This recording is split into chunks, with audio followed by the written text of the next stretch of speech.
अस्सलाम वालेकुम व्यूअर्स। आज मैं कैरेमल एग पुडिंग बनाने लगी हूँ और ये बहुत ही आसान है। सबसे पहले हम कैरेमल बनाएंगे। उसके लिए ये मैं 2 टेबलस्पून इसमें चीनी का डाल रही हूँ और ये हम इसका कैरेमल बना लेंगे। इसको हमने इसी तरह पकाना है बगैर पानी के डाले हुए। तो ये हल्की आंच पे इसको हमने मेल्ट करना है कैरेमल बनाने के लिए। तो ये 2-3 मिनट इस तरीके से लग जाएंगे। जैसे ये मेल्ट होती है चीनी, ये 2 मिनट मैंने इसको पकाया है और ये देखिए मेल्ट हो गई है चीनी। तो ये कैरेमल जो है हमारा रेडी है। इसको मैं उतारने लगी हूँ।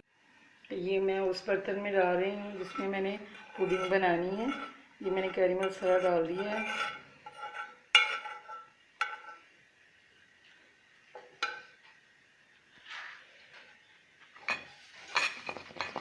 इसको इस तरीके से मैं हिला दूंगी।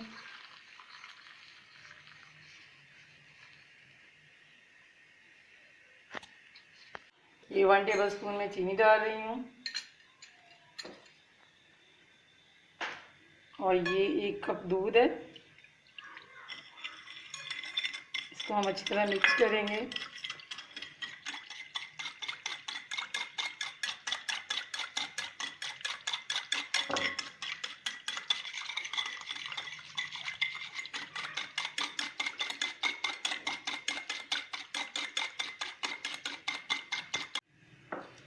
इसमें ये थोड़ी सी चीनी मैं और डाल रही हूँ। तकरीबन ये हमने 1.5 टेबलस्पून चीनी का डाला है इसमें। तो चीनी जो है मज़ीद मिक्स करूँगी मैं इसको।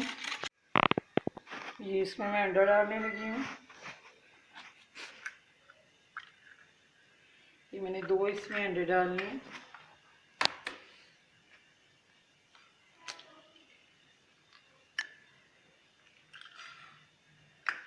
अब इनको भी अच्छी तरह मैं बीट करूँगी।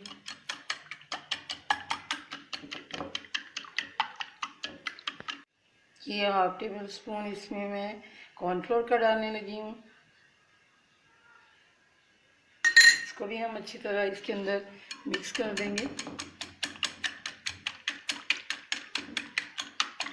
अगर आप इसको दूध में पहले मिक्स कर लें तो फिर वो भी अच्छा है। तो मैंने इन तीनों चीज़ों को एंड पे मिक्स किया है। ये दूध में भी मिक्स हो जाता है cornflour.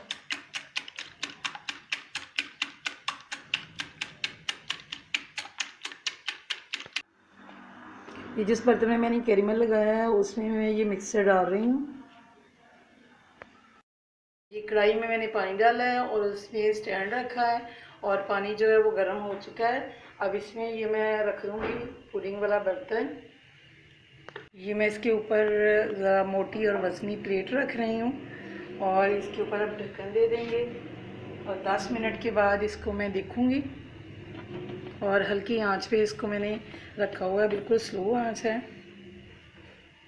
Caramel egg pudding ready है और इसको मैंने तकरीबन 20 मिनट पकाया है उसके ऊपर ढक्कन दे के भाप के अंदर। उसके बाद इसको निकाल के मैंने 15-20 मिनट बाहर रखा है। तो ठंडी हो चुकी थी तो मैंने अब निकाल दी है। तो अगर ये आपको रेसिपी मेरी अच्छी लगे तो मेरे चैनल को सब्सक्राइब करें, वीडियो को लाइक एंड शेयर करें।